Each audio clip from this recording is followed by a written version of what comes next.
Good morning. Good morning.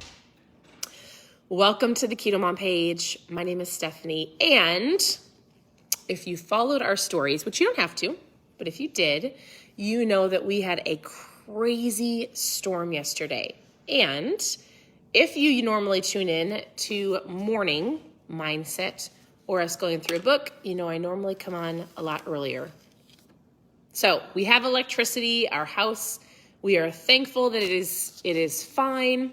My husband is actually going to walk around all of our land to see what the wind did. It was crazy winds here. So not like, we didn't have any tornadoes. We had winds, I don't even know how much, but we ended up having our children. So we live in Minnesota. We had the crazy storms. A lot of you have had them, or it went through and you had storms last week. We have some friends right now preparing for a hurricane in the Philippines. And so, man, isn't the weather crazy? It is not normal, if there's any normalcy. So yesterday was like spring here in Minnesota. And then now today is winter again because it's snowing. Weird. And then crazy winds last night. So I'll tell you this. I'm super late this morning because we stayed up all night because our house felt like it was getting hit by a train. It was so loud. And then we let the kids sleep in. They all slept on our floor. Safest place in the house was our closet. So they slept in our closet.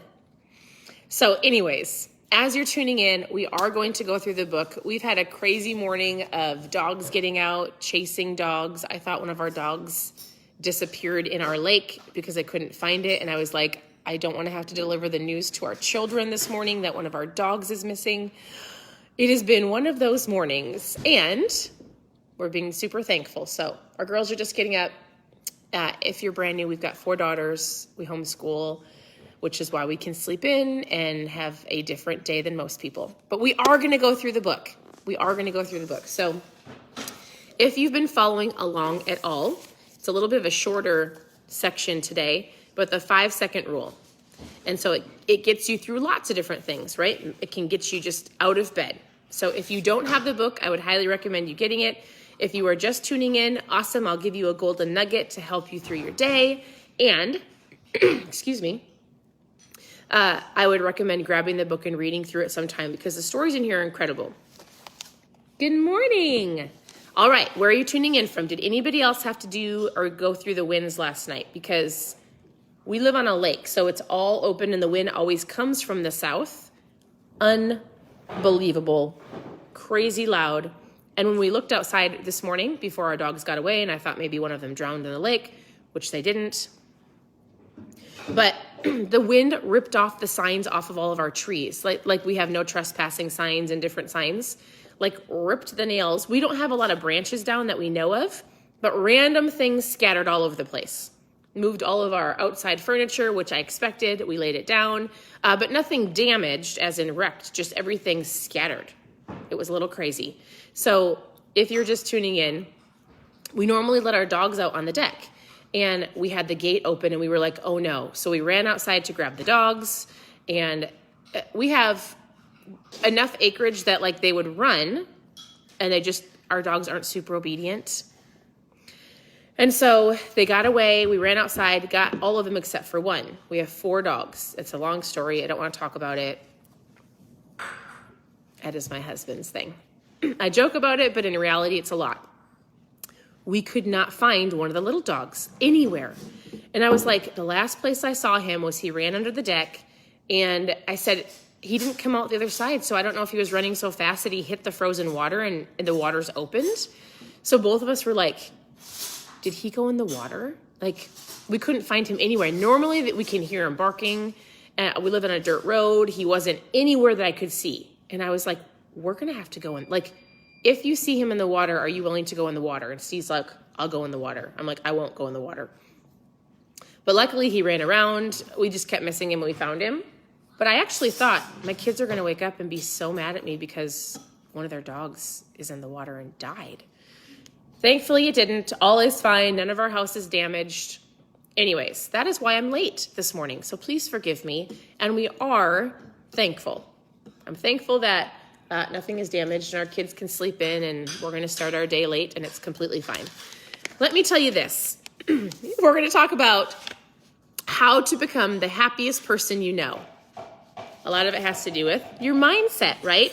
So if you're following along, 5-second rule, she tells an incredible story in the beginning. I'm not going to read it to you, but basically she says this. I started to wonder if I could so she used the 5-second rule in the beginning of the book to get out of bed. And then she started implementing it, things like going to the gym, saying no to the donut, 5, 4, 3, 2, 1, I got to go talk to that person, right? In any situation or circumstance, she's like, you can use the 5-second rule, 5, 4, 3, 2, 1, go, to give you a second of courage before you talk yourself out of it. So she said, I started to use the 5-second rule to change more than my physical behavior. I wondered if I could change my thoughts. I had seen the effects it had on other habits, so why not try to break the mental habit of anxiety, panic, and fear? They are patterns that we repeat all of the time. They are called habits. So she said, if I can use the 5-second rule to get myself out of bed, to put the donut down, to turn off the TV and go work out, do you think I can use it on my mindset? And I think that's huge, because how often does your mind just wander or go in panic mode or worry all day? And how do we control that? And she's like, listen, I'm going to give you a tool. And actually, I naturally already do it. I'll tell you in just a second. But she says, I started using the 5-second rule, to change the way that my mind worked. I began by using the rule to break habits of worry. As I mastered that skill, I used the rule to control my anxiety and to beat my fears of flying. That's where it started. She was always afraid to fly. Can you grab your dog? Okay, so she says this. Let's see. She says at rare times, she does this. She'll go 5, 4, 3, 2, 1. And if she's worrying, so does anybody ever worry? Are you ever afraid? Have you ever, she explains a story of her husband. She says, I would see my husband get on the motorcycle and he would be going down the road, and instantly she'd be like, oh my goodness, what if he gets in a car accident? What happened? He doesn't have his helmet on. All of these things, right? Isn't it crazy how fast your mind can go? And you're afraid, worried, anxious, you can't breathe. And so she said, I'm done. No more. 5, 4, 3, 2, 1. I have to redirect my mind to something happy, to something that I'm thankful for. Right? So she says, at the rare time when I would be worried or afraid, I would just go 5, 4, 3, 2, 1, and I would direct my mind towards a solution rather than worrying about the problem. Here's what she says we're going to talk about. Number 1, first, I'm going to teach you how to break the addiction to worry and negative self-talk using the 5-second rule.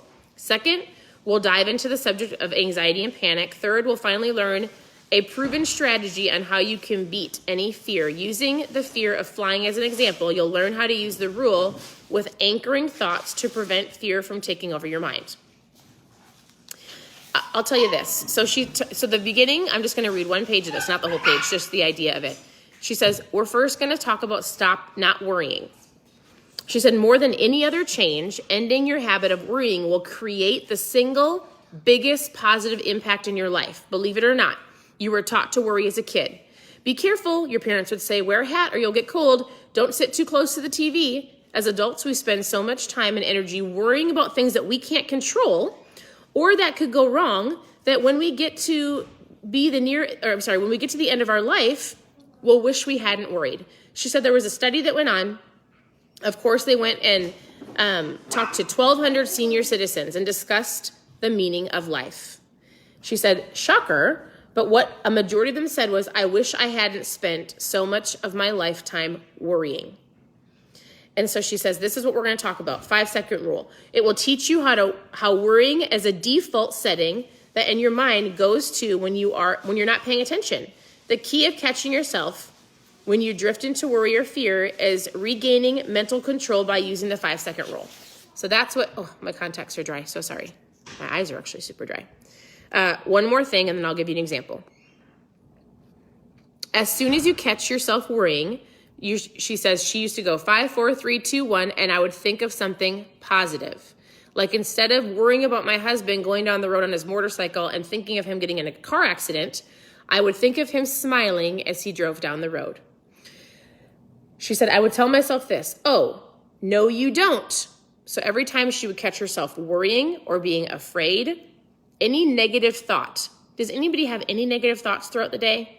I mean, I have 4 daughters, and I have to constantly, if my girls are not with me, or if I think of just crazy things happening in the world, even the tornadoes last night.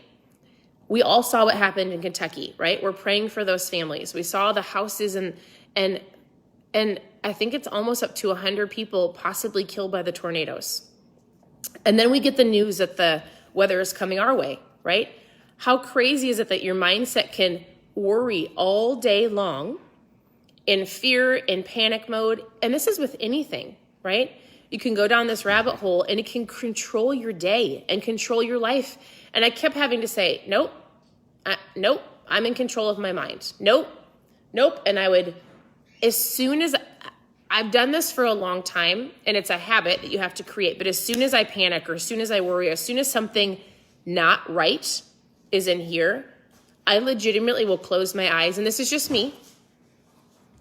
Not everybody does this. I get it. Some of you might say I'm not religious, but as soon as I have a thought in my mind that is not right, I honestly will go, Jesus, Jesus, Jesus, Jesus, Jesus. And I shift my thought to something positive. I've done it for a long time. And I catch myself a lot. And so whatever it is for you, she's saying 5, 4, 3, 2, 1, look at something, shift your mindset. I can't control that. So I'm going to either find a solution or I'm going to change what I'm thinking about.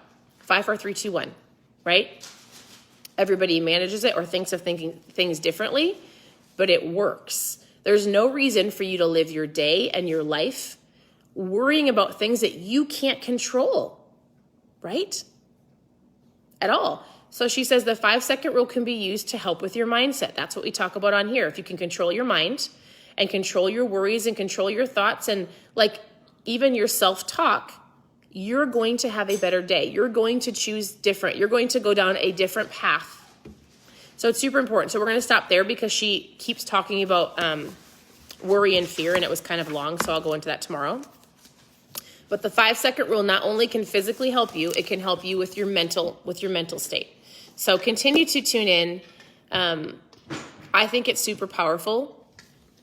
Your mind, I'm just letting you know, your goals for your health, the fat loss that you want, the weight loss that you want, the way you want to look, the way you want to feel, if I could get anything in your mind, starts right here. It's how you think about yourself and others. It's the things you worry about or don't worry about. It's not being anxious or panicky or thinking that you can't do it or self-doubt. I had a friend reach out to me yesterday and she was like, listen, I'm really struggling. She talked about her finances. She talked about the way that she was feeling. And I said, I know you. You and I have been talking for over a year. What did you stop doing recently that you were doing before? I said, are you reading? No, I'm not doing any of the things that I was doing in the mornings. And so I would listen, I'm not a fluffer, meaning that's not a good word. I am not a person that my husband's like, man, sometimes you're so focused and just so you know, I've been through all of these different, like, here's how you should speak. Here's how you should present. I know how to tell good stories. I know how you should say something positive, give direct action, and then cup it with something positive. Like, I know all of these ways that you can make things appear nicer. And my true person, me, I'm like, let's get to the solution. I don't always say something positive, redirect the thought, and then say something positive. I'm like, you know what to do. Here's your action step. I need to work at slowing down and doing that, but I'm very much a directive person. So if you have I don't like this, I'm going to go, here's how you change it. I don't know. It's just a thing. My husband says, you're very direct. I'm like, I know, but sometimes in a world full of all of these glorious rainbows and butterflies, which I love, sometimes people need a direct. So I said, you know what to do. So tomorrow morning you get up and read and you do the things that you've been doing before this happened, right? oftentimes we go down this spiral. It's the same thing with eating. You know what to do. I don't have to tell you, you know. You know you shouldn't eat that donut. You know you should make better choices. You know you should pack your lunch. You know you should go to the gym. You know all of these things. But how do we keep doing them? You read. You raise your level of awareness and you take care of your mindset. You get up earlier. You stop the self-doubt. You put little notes around your mirror. You put Post-it notes around your home telling you how great you are. You find an accountability partner. You find a group to plug into. You listen to something. You have to stop it. It's straight line discipline, right? You have to want it. And I get it. Please, please, please hear me on this. There are environments that people grew up in. There are people that have been severely abused growing up. I understand. Like my girls, sometimes they'll go, and it's just a question from a child, okay?